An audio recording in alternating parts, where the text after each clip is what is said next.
I'm Damien Fowler. And I'm Eileen Liffring. And welcome to this edition of the Current Podcast. This week, we sit down with Melissa Grady Diaz, the CMO of Cadillac, who was recently recognized by Forbes magazine as one of the 50 most influential CMOs in the world. With more than 20 years of experience as a marketer across a range of industry, Melissa became the CMO at the iconic Cadillac brand in 2019. And like many leaders in the auto space, much of her focus these days is on helping the brand move toward the EV future.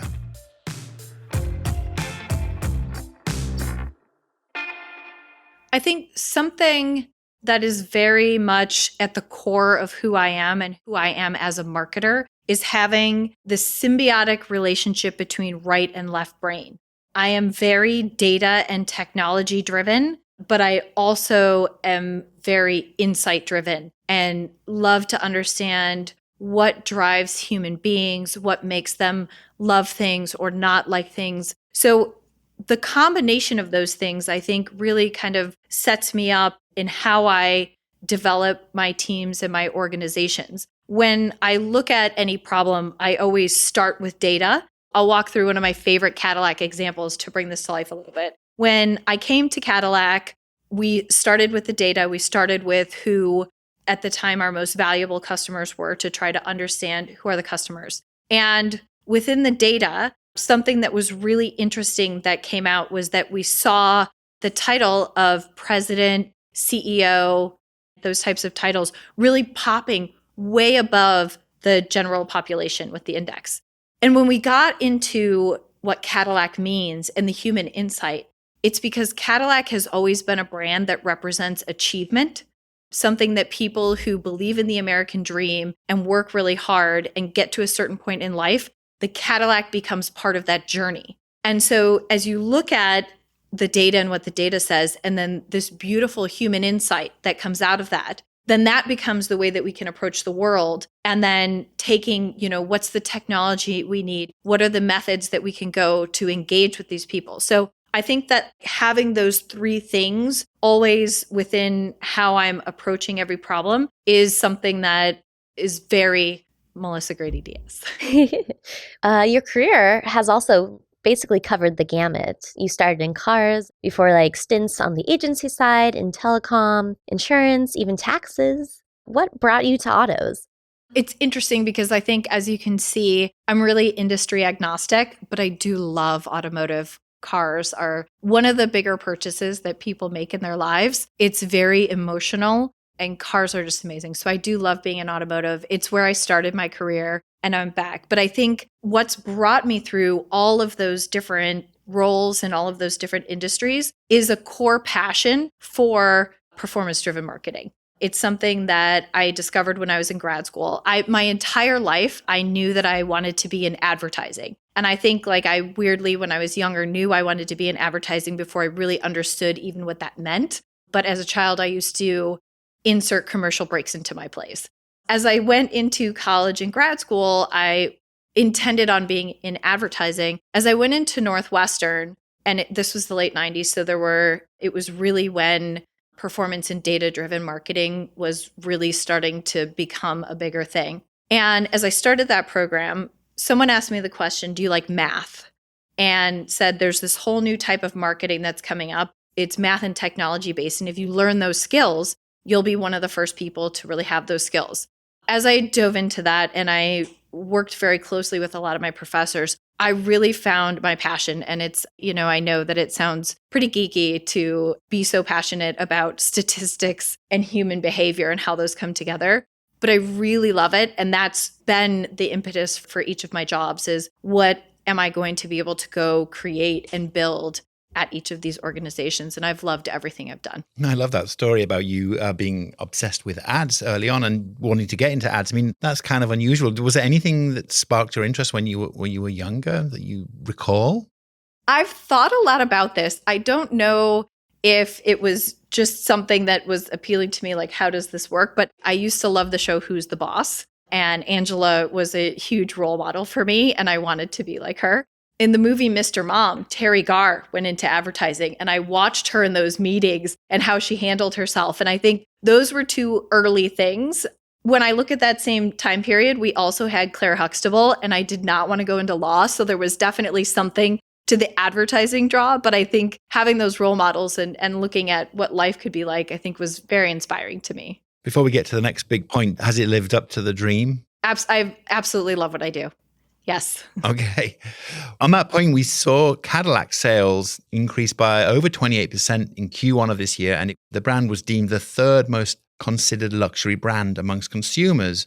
How is it that Cadillac continues to win in this current marketplace? And one that we might add has been challenged of late because of inflation and also the changing nature of the auto marketplace.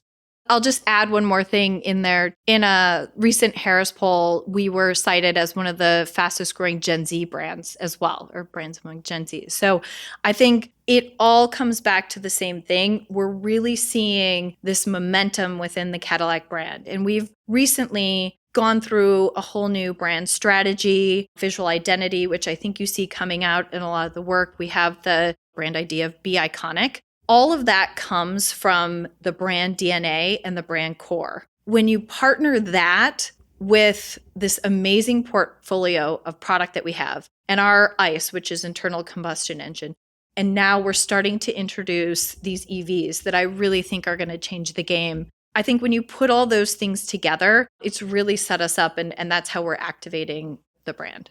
When you think about the name and the symbol of Cadillac, it's sort of synonymous with luxury. And then to hear you say that it's also a growing brand for Gen Z almost seems like a conundrum. I'm not saying that Gen Z people don't like luxury, but how is that working and how is your marketing strategy oriented towards that new demographic of car drivers? I think there's a few things within that. The first thing is when we look at the Cadillac Insight, which is really about the American dream and making your way and determining your own path, that is not necessarily a generational thing. That's an intrinsic value that I think really resonates across different demographics. So that's part of it. I think a lot of the work that we have right now also really appeals to different groups of people. If you look at our last campaign, which was Colors of Emotion, we had two spots. One was very red and one was very gold. Those are their names. We were partnering with Labyrinth, who did all the music for the show Euphoria. And I think it's one example of a lot that I could give you of us working with partners that really speak to different audiences in a very authentic way.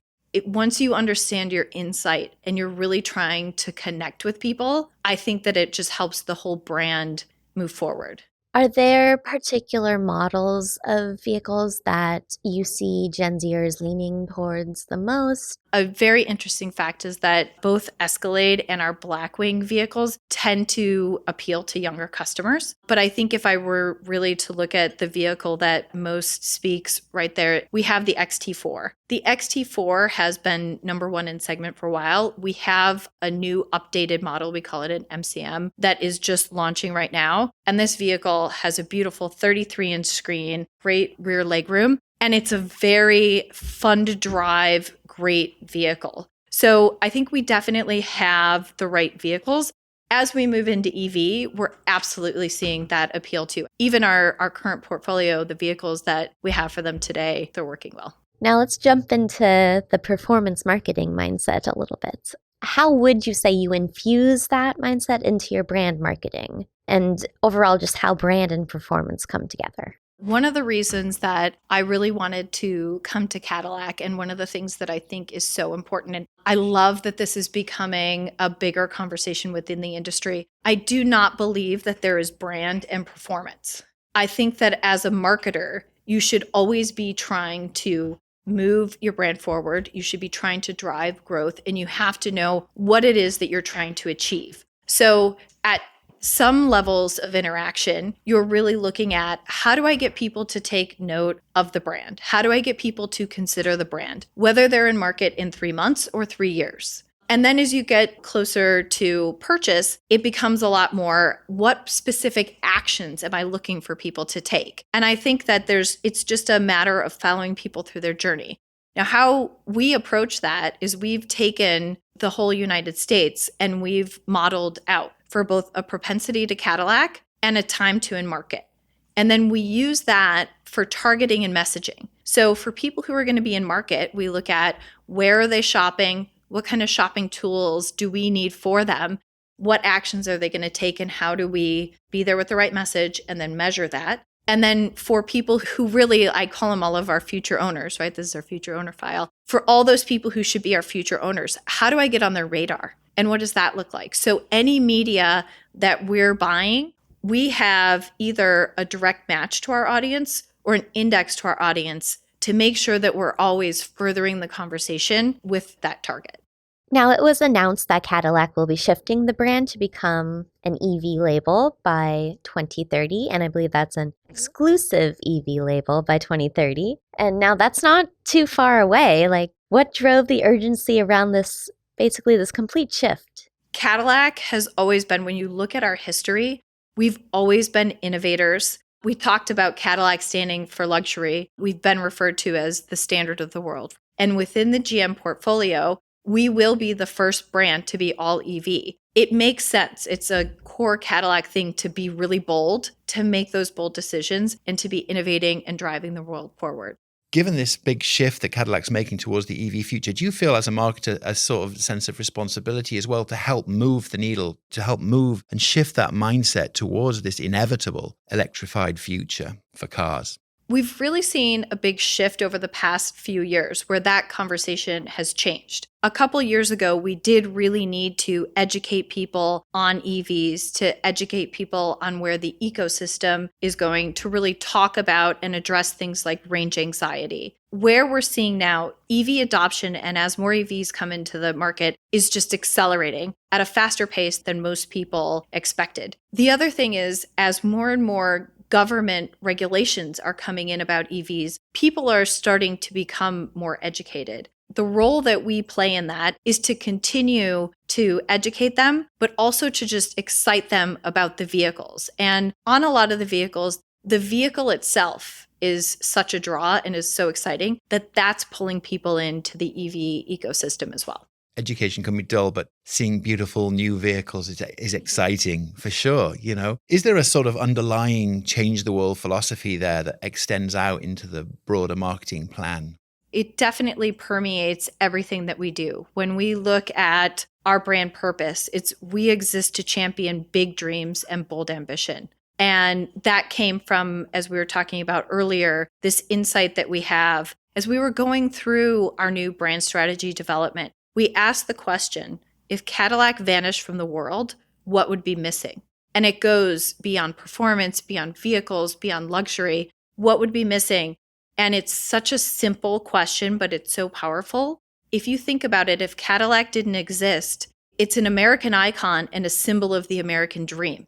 Cadillac has really been woven into American history. Most people that I talk to have a story about their grandfather or their father or their uncle and how they came to the country, they worked really hard, they got a Cadillac, they started a business, what that meant. And those stories are really the fabric of Cadillac. And so when that's your DNA and when your purpose is really to help people be bold and achieve their dreams, it permeates everything we do. As we look at who we're going to partner with, how we're going to activate something, it's all about having that message that's going to resonate with people. And I think that's why a lot of what we're doing is working well.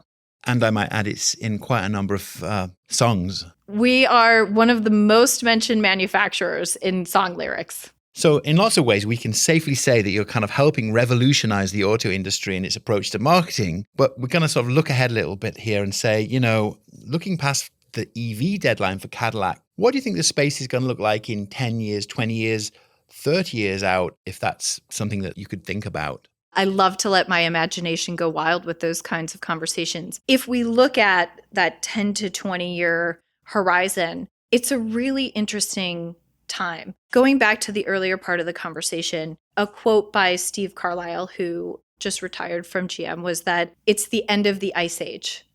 It's the end of the internal combustion engine right now. And he made the comparison to going into the 1920s, there were more horse and buggies on the road than driving vehicles. Coming into the 1930s, so coming out of the 1920s, there were more vehicles on the road than horse and buggies. As we're going through this decade, that's going to be true about EEV. As we look at the next horizon, the next thing that's coming, it's autonomous vehicles. And what does the future of autonomous look like, and where does that bring us? It's a whole new world, and it really opens up. I do love to drive, but if I could sit in, one of the pods in first class on a plane, I'll take that over driving. So as I start to remove myself from, where we are with self-driving today into what that future can look like, it really opens things up.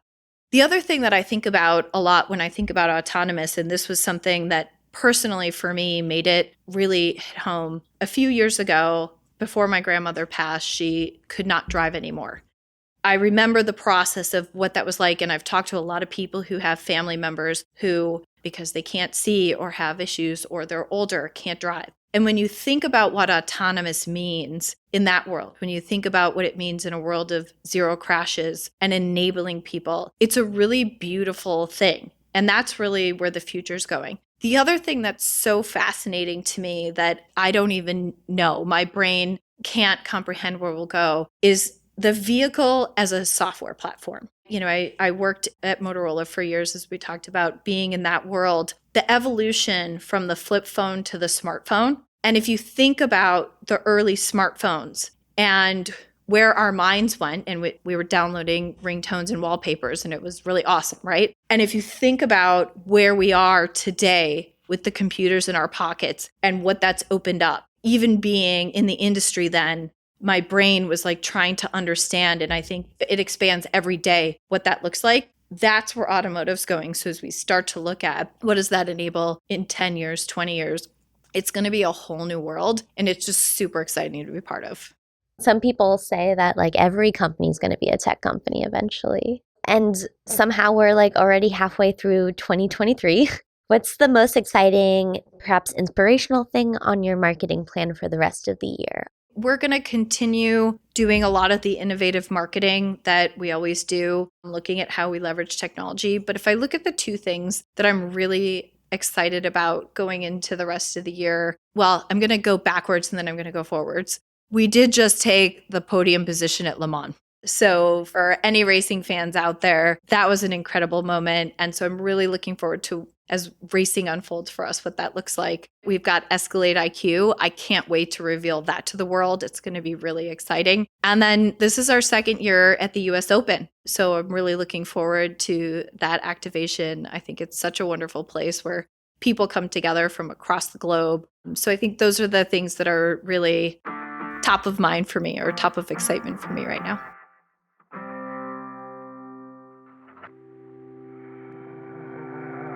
That's it for The Current. Stay tuned, because next time we'll be speaking with Andrea Palmer, the president of Publicis Health Media. A lot of people who haven't spent time in healthcare find those restrictions a challenge, and they consider that to take the ability to innovate out. I see it actually quite differently. I think that it makes you be more innovative and just might take a couple additional steps to get there. The Current is produced by Wonder Media Network. Our theme is by Love and Caliber. The Trade Desk team includes Chris Brooklier and Kat Fessy. And remember, I do not believe that there is brand and performance. You should always be trying to move your brand forward. You should be trying to drive growth, and you have to know what it is that you're trying to achieve. I'm Damien. And I'm Elise. And we'll see you next time.